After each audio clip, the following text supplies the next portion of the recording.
Well, welcome to another episode of Break Away from the Rat Race. And today I have the pleasure of speaking with Derek Clifford. Derek is an author, a vlogger, a traveler, and a podcast host for Elevate Your Equity show.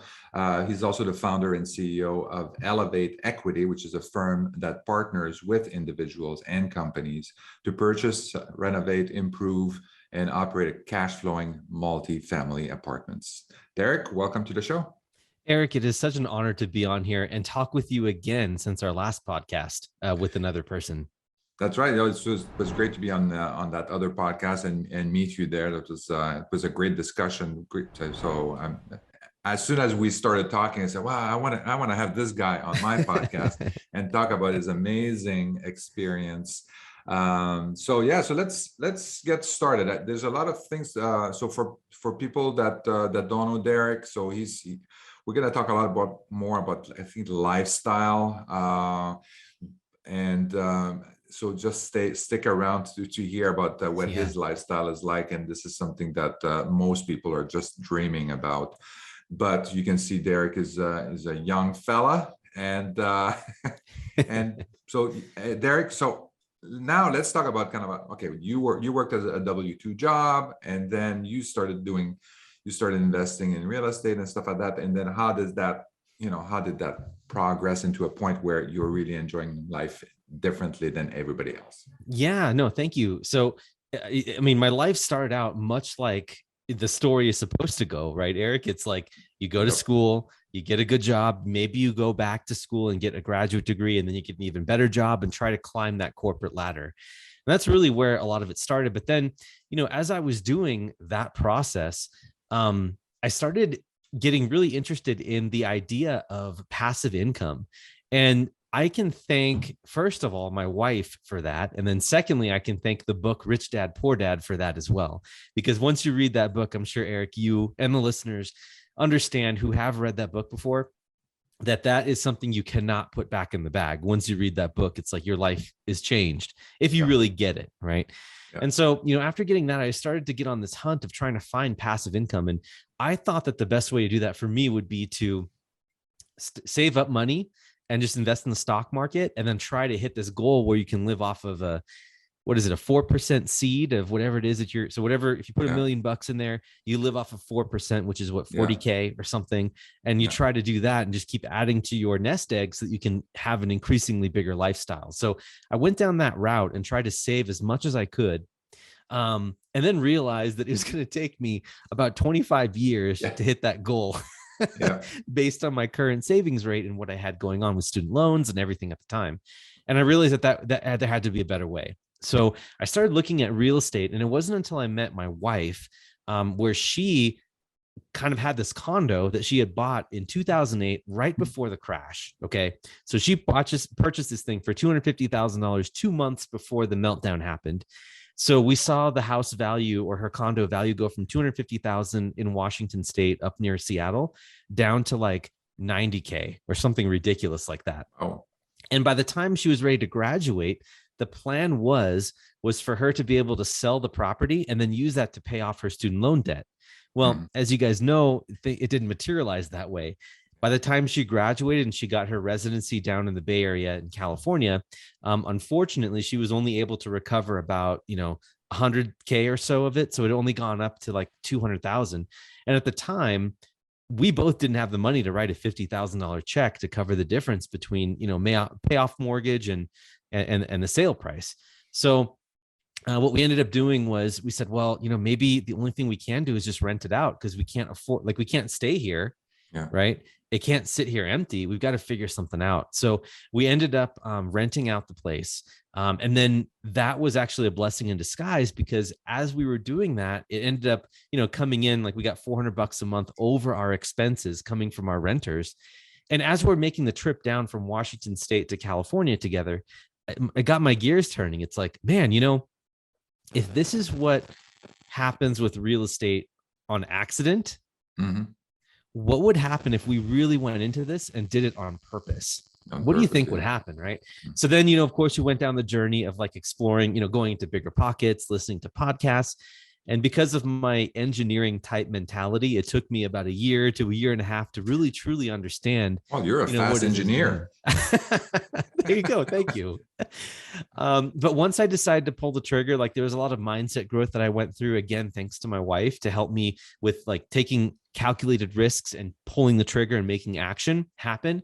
And then once you have that first one going, then it pretty much took off from there. While we were investing, while I was working a full-time job, I was investing in single family homes out of state. I was working in the Bay Area in California, wasn't able to afford my own house because Yeah. the Bay Area is crazy Oh, expensive. Much, absolutely. I think you understand, Eric, in LA, Oh, it's the yes. same Oh, thing. yeah.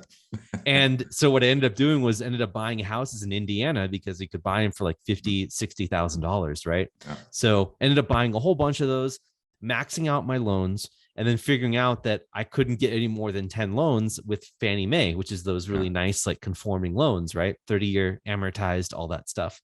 So then I started looking at multifamily. I did one with the JV, and that was a complete nightmare. I learned everything that I should not do on that deal, and then got mentors, got educated.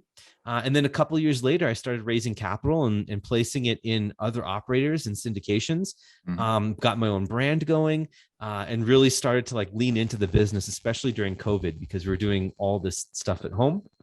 And then now we're at a point where we're operating syndications and placing capital in other deals, doing joint ventures, and just really enjoying life. So that's kind of a little bit of a background of my real estate experience. And so I know that maybe we want to shift into something else a little bit later on, but I want to provide that background too. No, that's phenomenal. So I think, everybody knows about Rich Dad, Poor Dad. And I think I just kind of like start with that.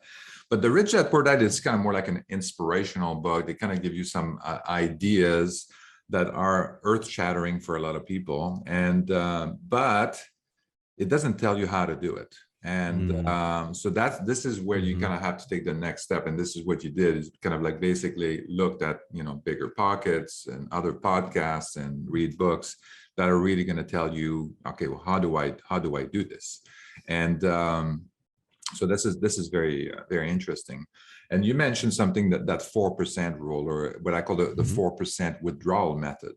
So this is for the people that are listening, is that basically this is the big plan. Like for the if you have your money in a 401k, so then nobody's telling you this, but if you are waiting till you retire in your 401k, so you need to convert these savings into a stream of income. So one of the method is the 4% withdrawal method, where you're basically withdrawing 4% of your asset, of the amount of your portfolio every year, and then you adjust with inflation for the following years after that. But that's kind of what. But as you mentioned, you need a lot of money for that. You need this is when they're talking about, you need 2 million, you need 3 million in order to do this, and then people they just give up. I was talking to a friend of mine, and he's like 50 years old, and he's like, how much do you have in your 401k? So I have nothing. He's 50 years old. So this is 50 to 65, 15 years to save $2 million is, if you knew how to do that, you would have $2 million right now. That's right. So this is the other thing. So, and of course there's annuity, which is probably the worst thing you can do to get that stream of income and all of that, because the payout is so low. But rental is definitely the best thing to do, in my opinion. And if you wait so you miss a little bit of the advantages of having a rental property if you wait too long. If you wait until you're 65 to convert that $2 million that you have, and convert that into, get it out of the 401k and pay the penalties or whatever in order to, and the taxes in order to get your rental property, you're missing out on a lot of different advantages that you would have with real estate rental. Lots of tax benefits, 100%. Also appreciation, paid on your mortgage and all that kind of stuff. 100%. So that's the thing. Yep. But so this is kind of interesting too, because you basically, I'm sorry, I'm talking a little bit too long here, but this is kind of you figure it out and say, hey, this is like $400 a month net cash flow. That's not bad. Maybe I can do that again. and this is, this is the beginning of the light bulb, I guess, and and Yes. then say, okay, let's do that. And how do you do that on purpose? And this is critical, I think, is Hmm. figuring out that this is what you want to do, and then say, how do I do that? Asking the right question is, how do I do this on purpose? And then pulling the trigger, and then starting with a couple of deals, and then getting that under your belt. Right. So I would say I'll try to keep this as simple as possible and short as possible, because it really is up to you. Whenever you're doing this, keep in mind you are building a business from scratch. And I think that consistency is really big. And you also need mindset in order to bring you through so you can be consistent.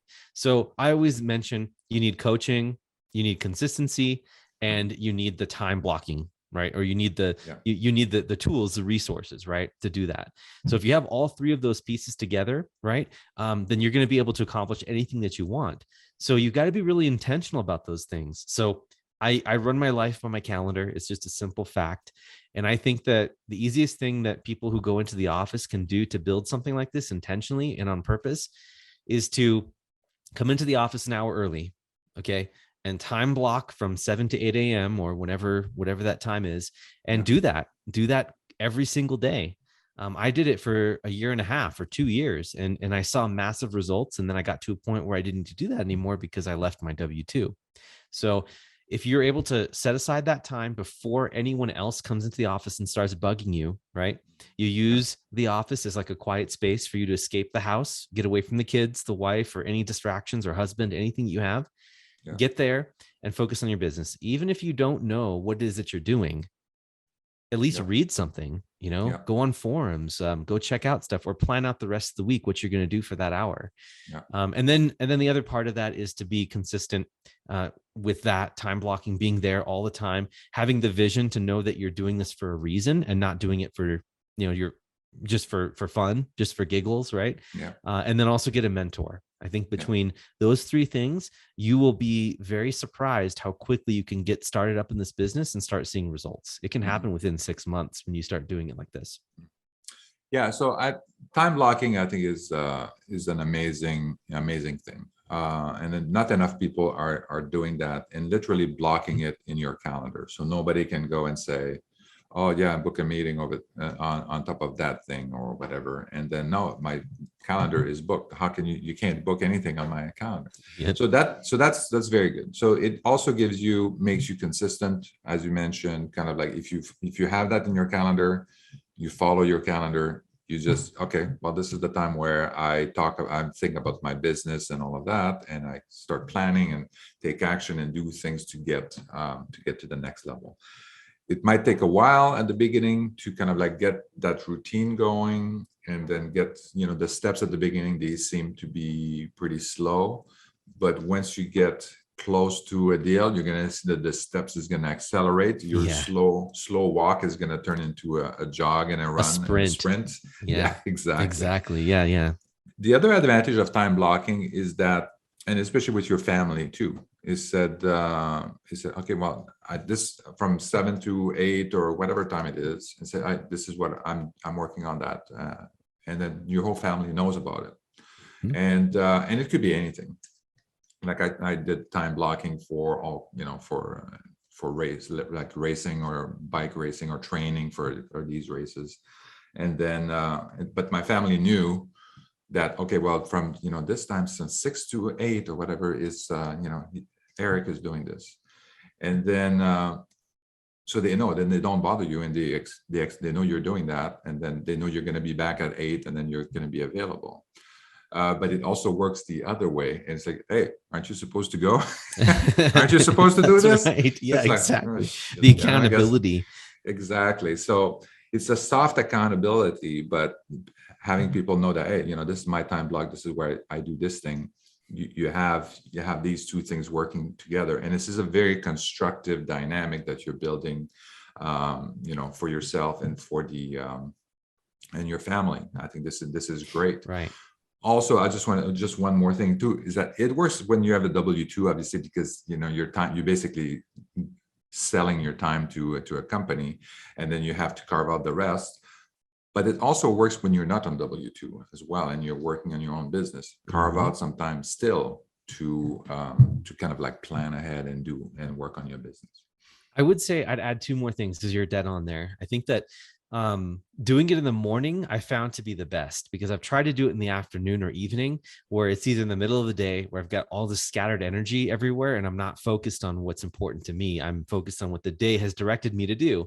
And so you're not as efficient. So if you can do it in the morning, I highly suggest that, because then it's out of the way. You know, once you finish what's important to you, then you can move on with everything else that's important. And when you go to bed at night, you can sleep well, knowing that you've already covered yourself for what you're for your progress in the business. And then the other thing is that I cannot understate the importance of getting your wife or your spouse or your husband on board. Yeah. Because just like you had mentioned there really briefly about, you know, how you can have your spouse be your accountability partner.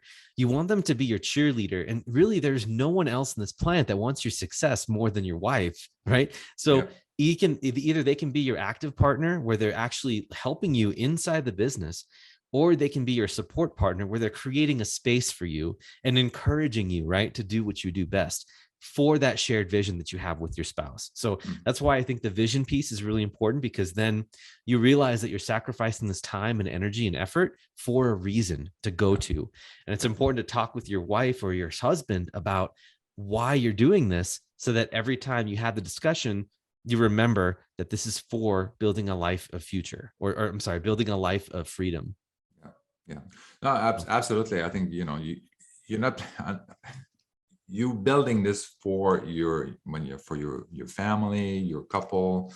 So obviously having somebody that's on board that knows what you're doing is critical. Also, on the financial side too. I mean, if they have the number of mortgages, maybe your wife can do also 10 more mortgages on the business if she knows what you're doing, your wife or your partner, right? And then that's why you want them on board. The more they know about what you're doing, the better it is. Then you have two people that are networking for you instead of just by yourself. And yes, you may be doing all the heavy lifting because your partner is doing something else, but eventually when you get to financial freedom or close to it, then that person can be more active in the business and growing the business. That'd be your first employee, I guess, or your first business partner, right? I always like to say too, that, okay, let's imagine two scenarios where you don't have your spouse on board. Okay. One scenario is pretty easy to imagine what's going to happen. If you go to an investment, you don't know what you're doing, and you don't have your spouse's support, and it goes bad, how do you think that's going to end up with your spouse? Exactly. Probably not good. But on the other side, let's say it goes well and you end up selling your property. Let's say if we're talking about single family homes for a minute, right? You end up selling the house and you're making like 50 grand off of it. And let's say that you worked your tail off, right? Your spouse has watched you, you sacrificed all this time and energy, and your spouse wants to take that money and enjoy it. And you, being the avid investor, want to take all that money and reinvest it. Not only are you reinvesting your time, but you're also most likely going to be investing more energy and more money into the future. And if your spouse is not on board with you on that vision, when you're wanting to reinvest and roll the money in to double down on your profits, right? Or continue to build, to exploit the system that you've set up. Exploit's maybe not the right word, but maybe take advantage, right? Take advantage, then that's not going to end well either, because now you have a vision and she doesn't have the vision here. She's going in this direction. So that means it's going to cause distance in your relationship, right? So I think that either way, if things go bad or things go good and you don't have your permission, or you have like a nod from your wife at the very minimum, things could be spelling trouble for you if you don't sort that out. Especially, as you know, like I sold my house in the Bay Area, and you can imagine the discussion. It took a couple of years to convince my wife that this was the good move, and there's no amount of math that you can do to explain that. Oh yeah, this is what it's going to look like. Look, we can rent this house. And it really came down to me finding a house, or my son actually found a house. and it was bigger. It had a view of the Bay Area where we live, San Francisco Bay Area, and it had also like a renovated kitchen, and it was the same kitchen that we had just finished. We had just completed the renovation at our house, and then it was just like, okay, well, let's just go and look at it. And then we fell in love with that house, and I was just like, okay, this is much better. And you're just telling me that now we wouldn't be living for free. If we sell the house and we rent this place, we'd be living for free. I said, yeah, okay. That's awesome. Yeah, but it was first of all, you can't believe that this is actually true. And then, but when you look at it and you do the math and you invest, obviously you invest the equity or the gains that you did on the selling of the house into real estate as well that are cash flowing, then yeah, you're just like, my God, I mean, why didn't I do that earlier? So, Eric, that is exactly my story. I think that this is awesome how much we have in common here. And just to let you know, I think we were talking about this a little bit before we hit the record button, but the fact, so we bought our house in the California Bay Area in 2019, and we sold it in May of 2021. So wow, this is very recent. Wow. We only had we only had 16 months or something inside the house, or 18 months in the house. And when we sold it, the reason we did is because we had this huge gain thanks to COVID. I know that COVID has been really hard on a lot of people, so I want to respect that as well. But for me and my wife, it has been an incredible opportunity for us because a lot of work from home was allowed, when I was working a full-time job. So a lot of the focus that I wanted to put in my business, instead of commuting, I was working on the business. Yeah.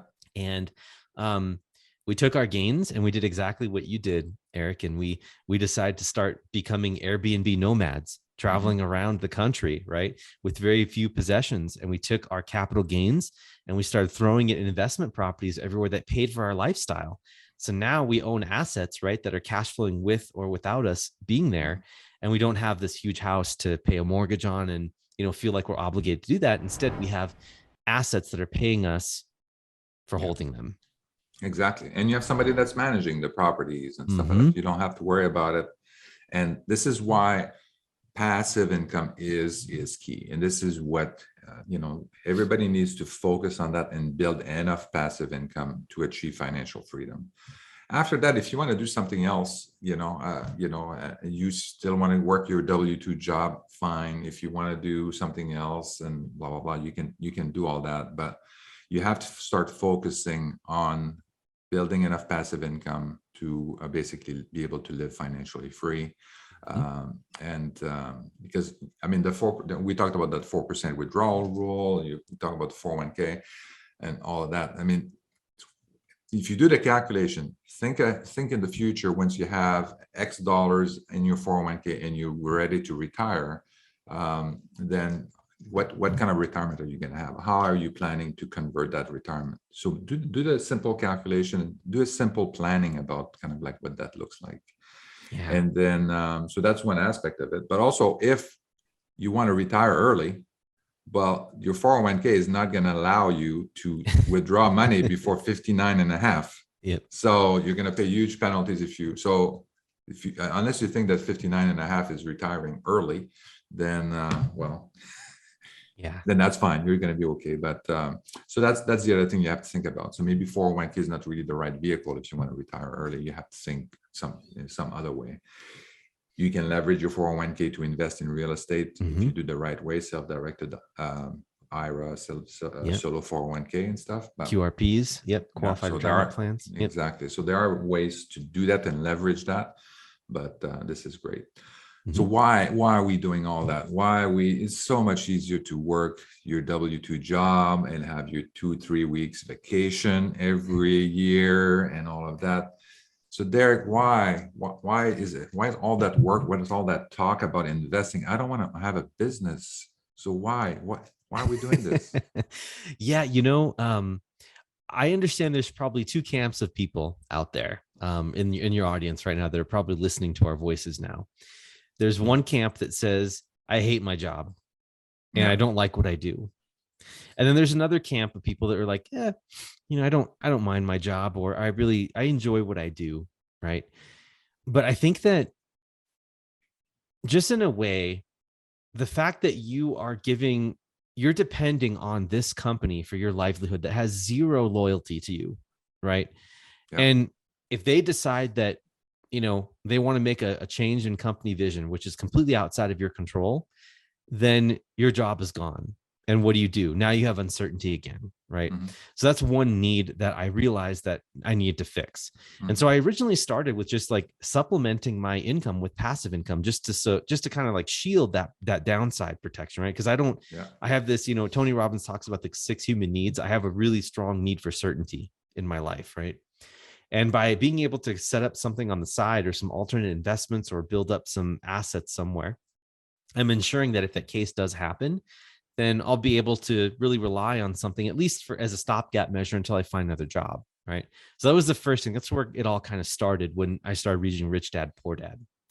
But then, I realized, well, if I just like push this to the extreme, like I can have this be my main thing and I can live life on my own terms. Right. And that's kind of where it happened. Like I broke into this thinking, okay, this is just a way for me to cover, a stopgap situation. But then I realized, man, I really enjoy what I'm doing.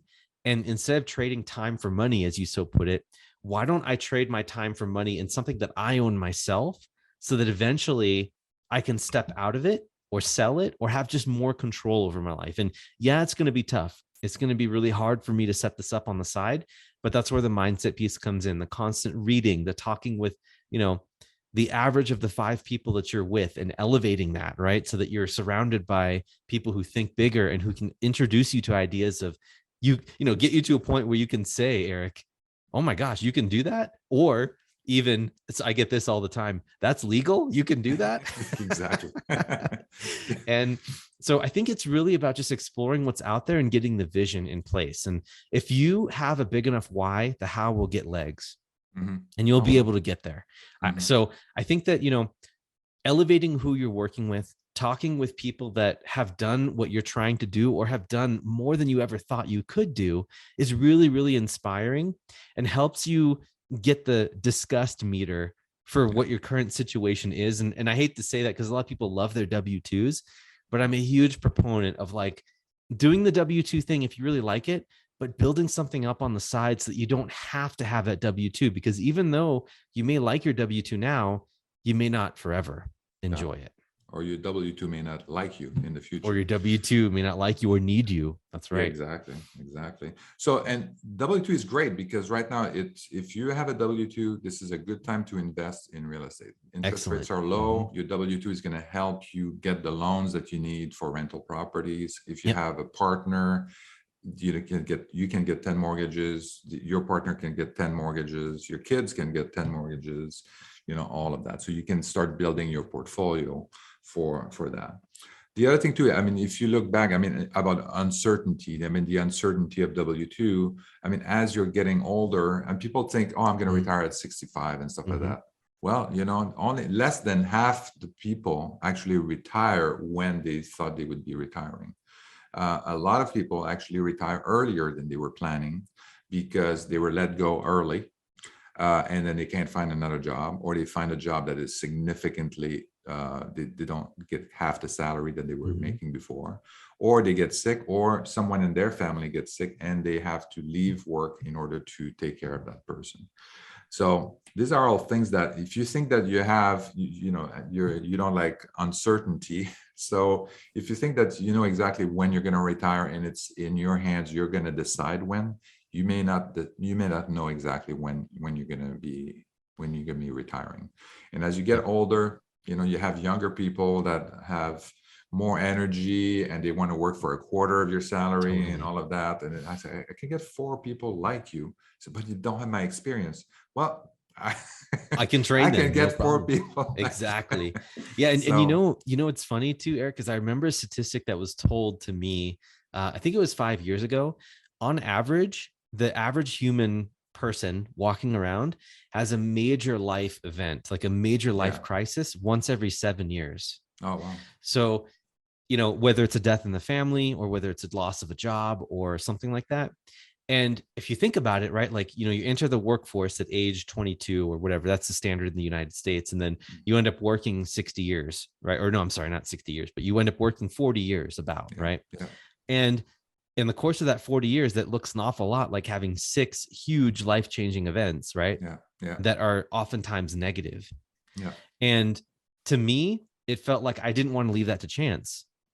I wanted to make sure that I had something on the side to be able to depend on in case something went wrong. Like, I was in the oil industry, right? And so this was beat into my head, is that, like, if the price of oil drops, which again, I don't have any control over, at least the people in my network don't have any control over this. I don't know the cartels out in, in Arabia.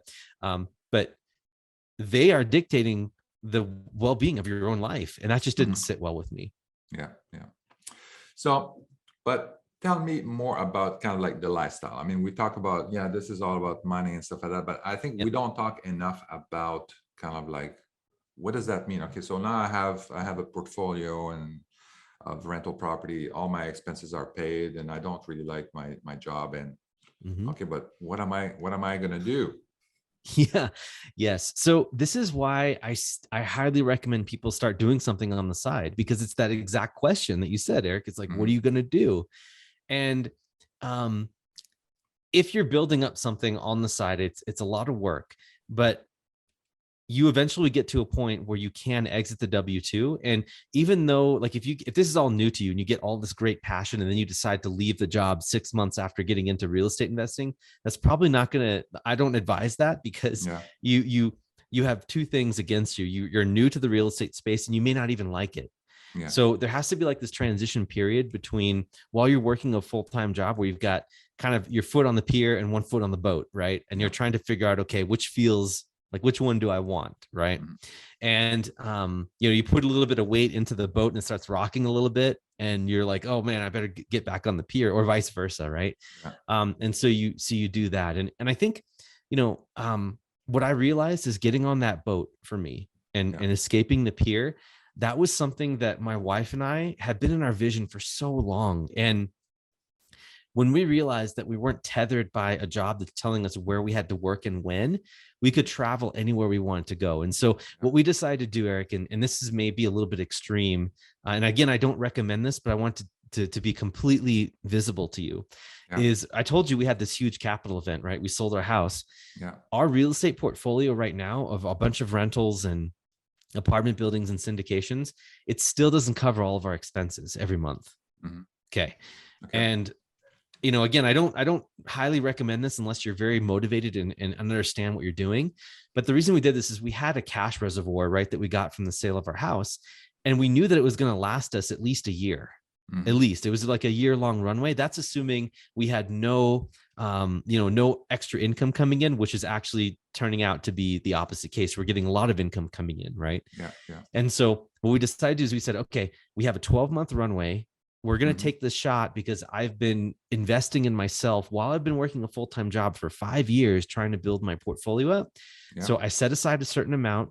We did our math and we said, you know what, we can actually live longer if we live in Indiana, or if we live in the Midwest, because we can move anywhere and our expenses go from like 10,000 a month, right, down to like 4.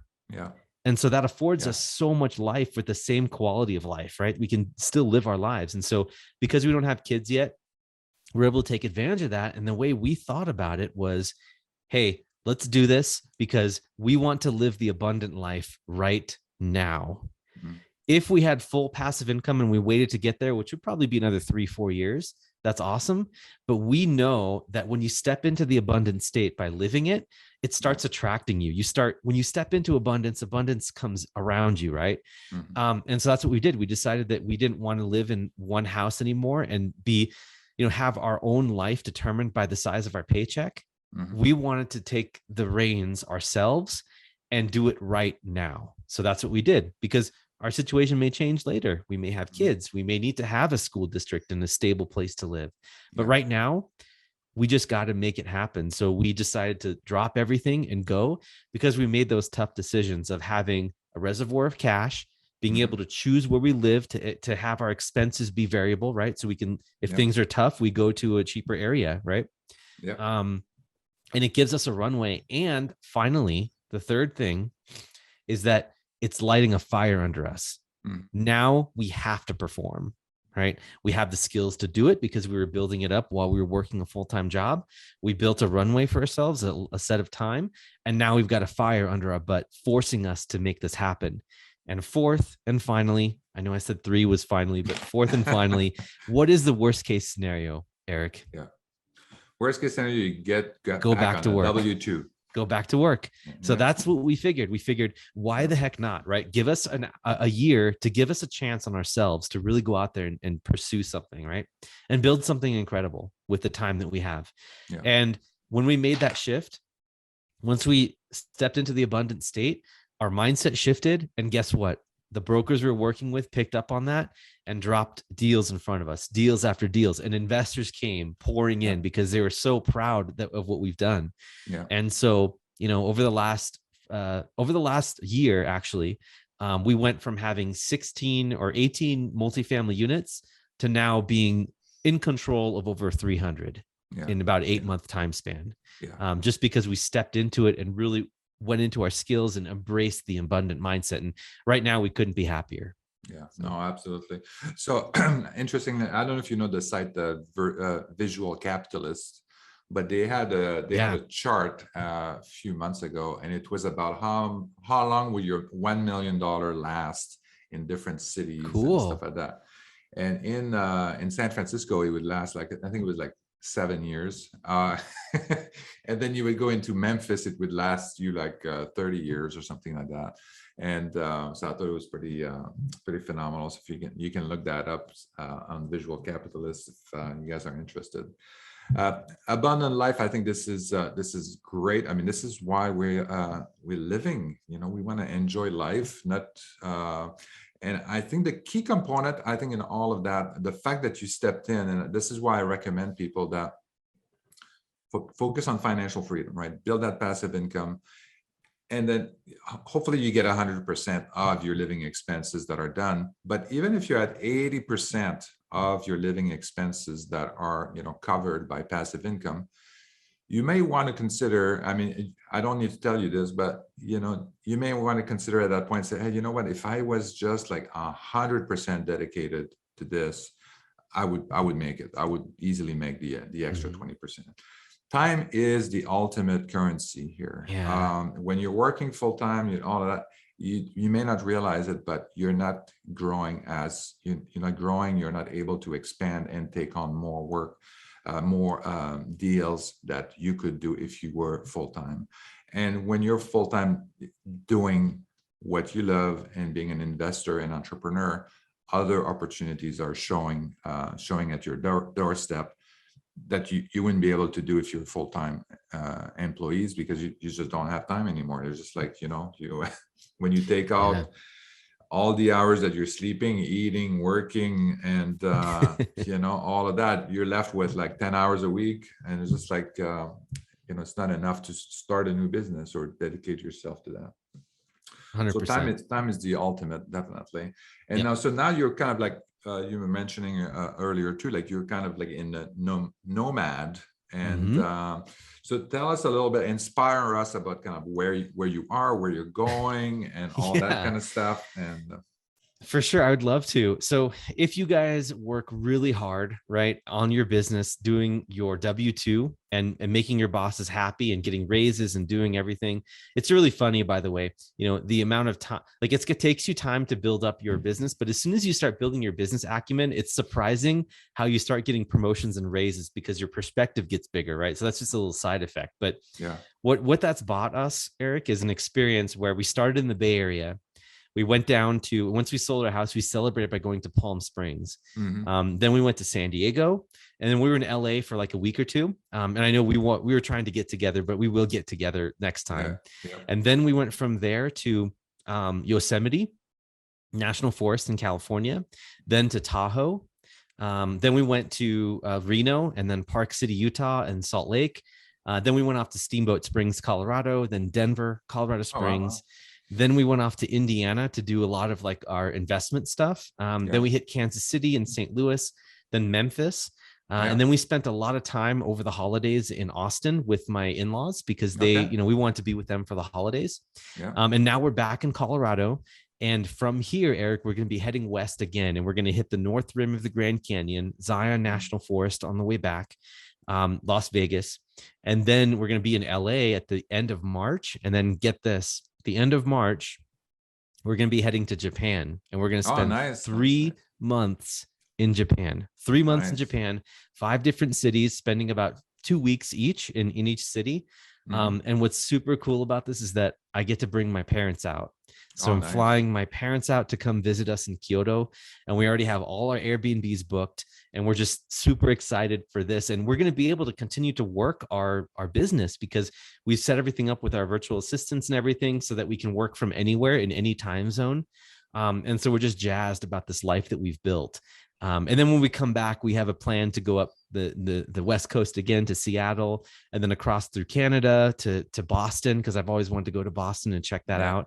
And Yeah. so this is our lifestyle now. Yeah. And you know, it may not be for everyone, but we decided to intentionally step in this because we never knew when we were going to be able to do this again. It might be Hmm. some time. Yeah. And because we have the freedom to choose, and you know, we can do it, we are Yeah. doing it. So that's Yeah. kind Yeah. of, hopefully that's No. inspiring to you and your listeners. Yeah, I mean, that's phenomenal. And remember, Derek is managing over 300 units in multifamily.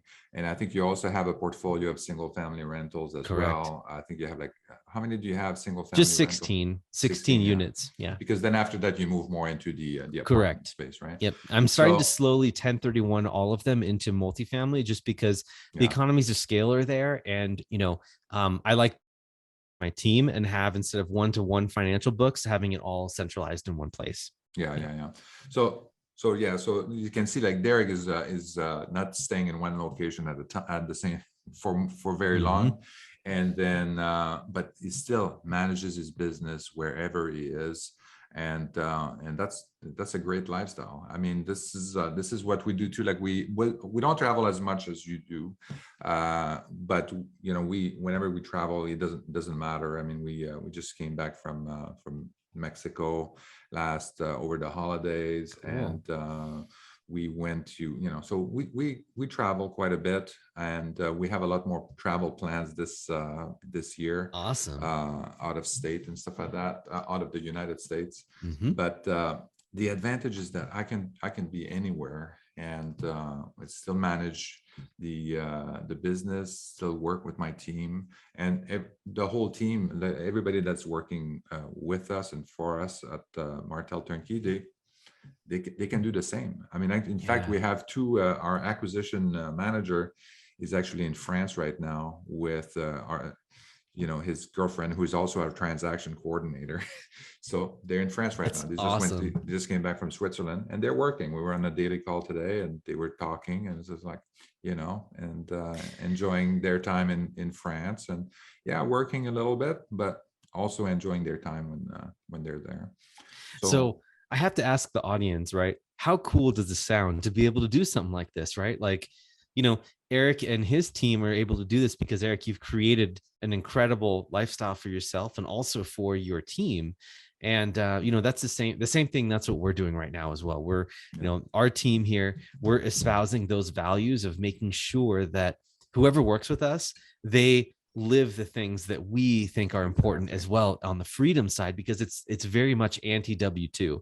A lot Yeah, of W2s, like, you had to go in and you have to work the job and everything, but yeah. it's this lifestyle is definitely worth fighting for. That's what Yeah. I would say. I would agree, obviously, and I think it may not. Hopefully, that inspires people to take action. I think we don't talk enough about the lifestyle and what you can achieve, and the places you can go, and so I think this is why we're doing this, why we've changed our things. Yeah, I don't own a home. With I'm That's renting an awesome. apartment downtown LA. It's a luxury apartment, I tell you Hmm. that, with a beautiful view here and all the amenities.